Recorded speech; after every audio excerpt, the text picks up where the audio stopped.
Alright folks, welcome back to Duty's Daggers. We're taking a look at the Vosteed Ankylo today. This is a knife that's in Kickstarter right now that you can get in on.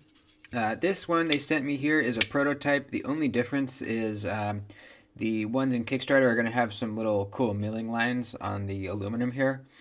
And that's really the only difference. So they won't be completely smooth on the ones in the Kickstarter. So we're going to check out this knife. We're going to review it. We're going to review it, talk about it. It's interesting. It's a new locking mechanism we haven't seen before. It's a little button that's right in the pivot there. I think it's got some good things about it, some possible negative things. So let's talk about it. Please like the video and subscribe if you aren't already. Take some measurements here. Blade length, 3 1/8 inch.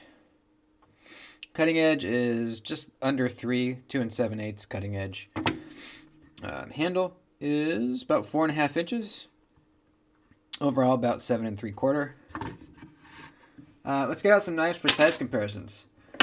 First, let's get out my other Vosteeds, my beloved Nightshade, my favorite Vosteed.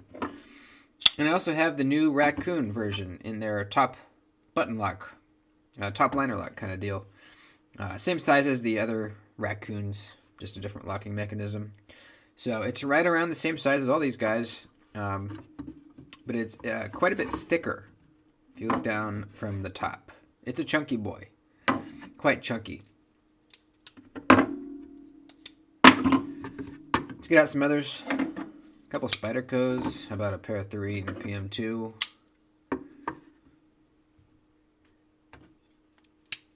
How about the old Rat and a Cubit? That should do it. Next, we got to take some measurements like blade stock and behind the edge thickness. Get the old calipers behind, or blade stock rather, 137 thousandths, and behind the edge we are looking at 18 thousandths there, 19 there. At the tip goes up to 23 thousandths. Not bad, you know. That's on the thicker side of good, you know. I wouldn't want it much thicker than 20 thousandths. I'm obviously rather have it like, closer to 10 thousandths, but 20 thousandths is on the thicker side, but it's still fine. We have a flat grind, sort of a nice sheep's foot blade shape. I actually really like the blade shape. It's a sheep's foot, but with some belly. So it's kind of the best of both worlds. You got the low tip for utility cutting, but you have the belly. You can get the point down, rock back on the belly a little bit when you're cutting something down on a flat surface like rope, food prep, anything like that. It's going to do a pretty good job with. The construction, this is all aluminum, and there is weight relief on the inside, but it is a relatively heavy knife. Let's weigh her. We've got 4.9 ounces, about 5 ounces. It's a heavy knife. It's chunky and it's heavy. In the hand, it fills out your hand really nice because it is so thick. So, in that regard, as far as ergos, it's a good thing. As far as, like, carryability, it might be a little bit of a negative being on the heavy side, but I wouldn't call it, like, too heavy to carry by any means. It's just, it's on the heavier side. Blade steel is in L-Max. We have a Vosteed, typical Vosteed clip. I really like Vosteed's clips. They are low profile. They're inset. They always go in and out of the pocket easily, and they're just really good, man. They're low profile, so they don't cause much of a hot spot at all, and they just work well. It's inset into the aluminum.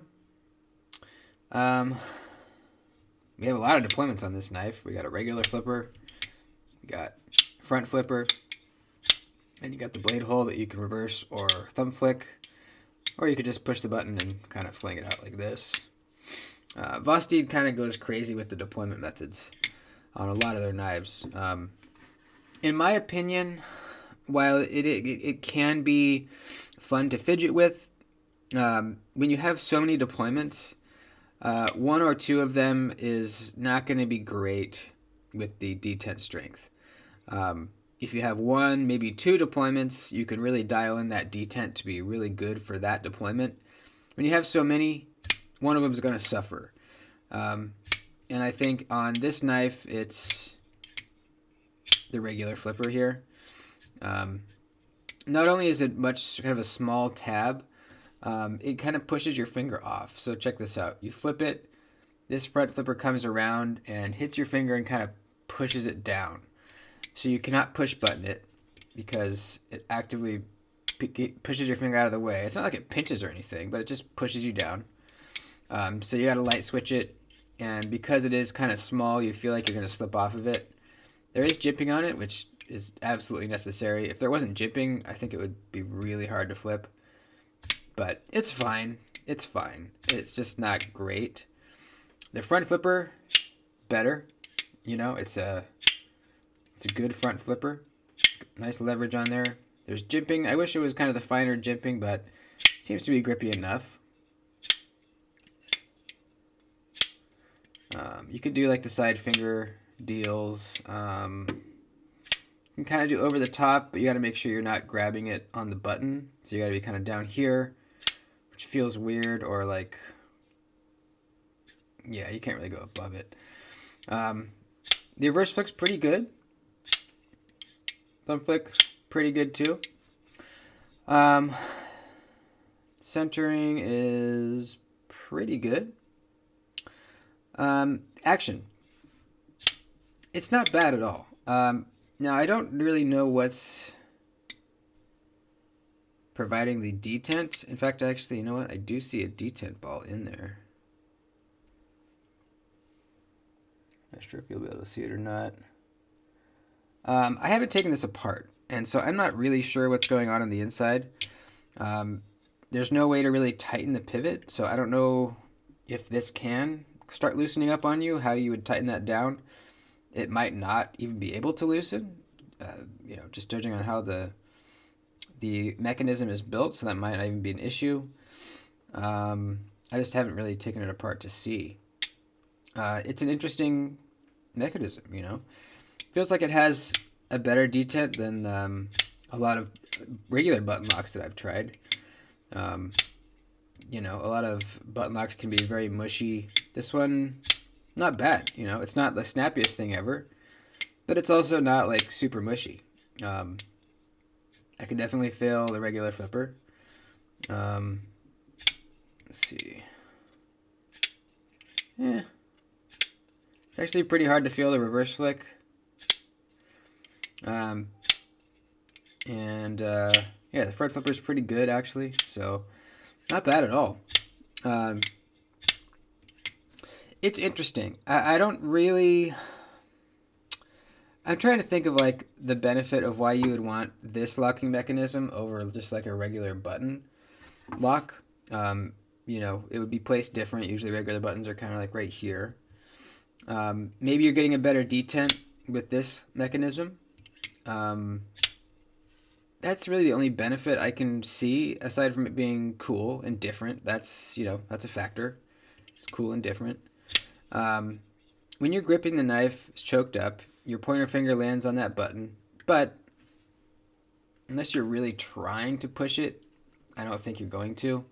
Like if I just grab it like I would to cut something, you're touching it, but you're not pushing down on it. I can push down on it, but I gotta really like kind of curl my finger over and try to push it. Then I can. On the raccoon, it's a little different. If I'm choked up, this finger is literally right on it, and I can really easily push that. Like when I'm just gripping it normally, I squeeze, and that pushes the button. Not the case really on this one, so that's good.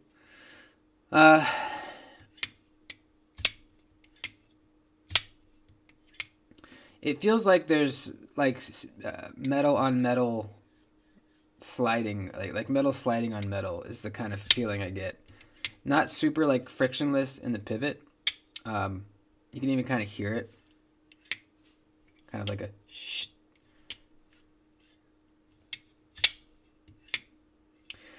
And that's not bad. I mean, it's still like falling shut nicely. Just something I noticed. It's something, probably just how the lock is working, and that's fine. Ergonomics are good. Like I said, it fills out your hand nicely. The choke up spot's nice and roomy. I like that. There's long jimping, so it kind of catches your thumb whether you're back here or up here a little bit. So that's great. Not the grippiest jimping ever, but definitely some grip. The hole is, I think, the same shape as, yeah, pretty much the same shape as the Nightshade. I think it's a good shape for a hole.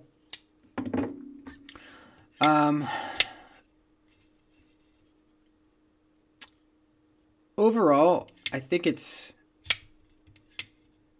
not bad at all. I think if you dig the aesthetics and you want to try any locking mechanism, I would say go for it. There's not any glaring red flags. For me, it's not really my thing. Like I said, it's fun to have a bunch of deployments. I would rather have 1 or 2 deployments to be super dialed in and really nice and snappy. But this is actually, I mean, I don't know. The more that I mess with it,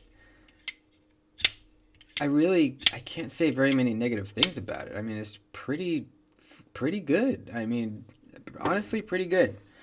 You're getting full aluminum scales, LMAX blade steel. As far as I know, they do pretty good with their LMAX. Seems to be good. Have never had any issues with my Nightshade, which is also LMAX. Holds an edge nicely. Just what you'd expect from LMAX. Yeah, as far as like disassembling to clean it, don't know how easy that's going to be. Maybe we should try it right now, I think. Yeah, let's give it a shot. Let's just see. You can kind of check out what's going on in there too. Let's do it. Why not? Bust out this body screw. You can really only take it apart from the clip side. There's no way to unscrew the pivot there.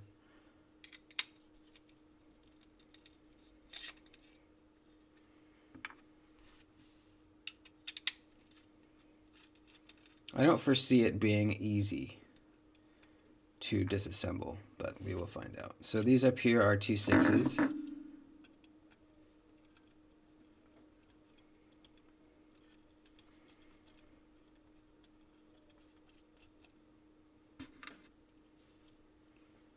going to hold it with my finger just in case something goes flying. I don't know if this plate is like under pressure. And doesn't seem like it. Let's see.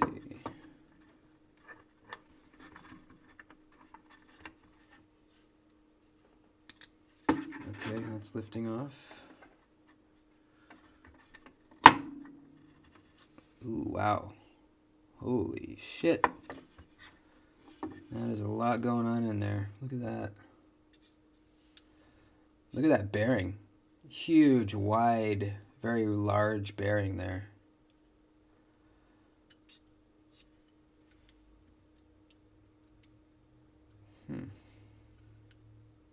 Okay.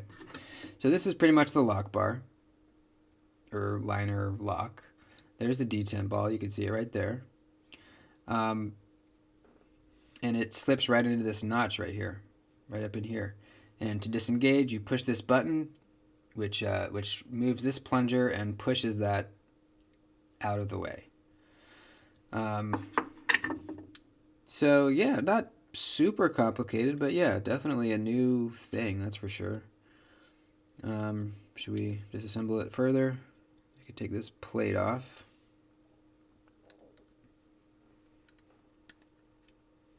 Here's that huge bearing. Interesting. And then you can lift the blade off. Not super difficult to disassemble. Easier than I thought it would be, actually. Let's put it back together and see how easy that is. Put this plate on. So definitely you're not putting skiffs on this thing. I don't think skiff makes bearings that huge. Oh, it's actually a magnet. Interesting, look. I think the center of that plunger thing is magnetic. Because, yeah, it grabs it. Interesting.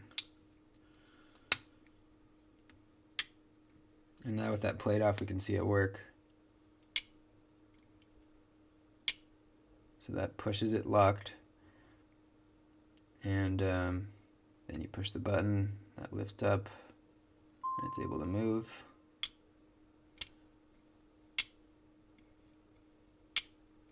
Very interesting. Yeah, easier than I thought it would be to take apart, so that's cool. Nothing really goes flying. There is a spring, obviously, but it's back behind the button here, I'm guessing. Which we didn't really disassemble that side. Pretty cool, man. You know, you got to appreciate new and different things, innovation. I always like that. I like to collect different, new, interesting locking mechanisms. So definitely be hanging on to this knife for that reason. It's just cool, you know. It's just freaking cool.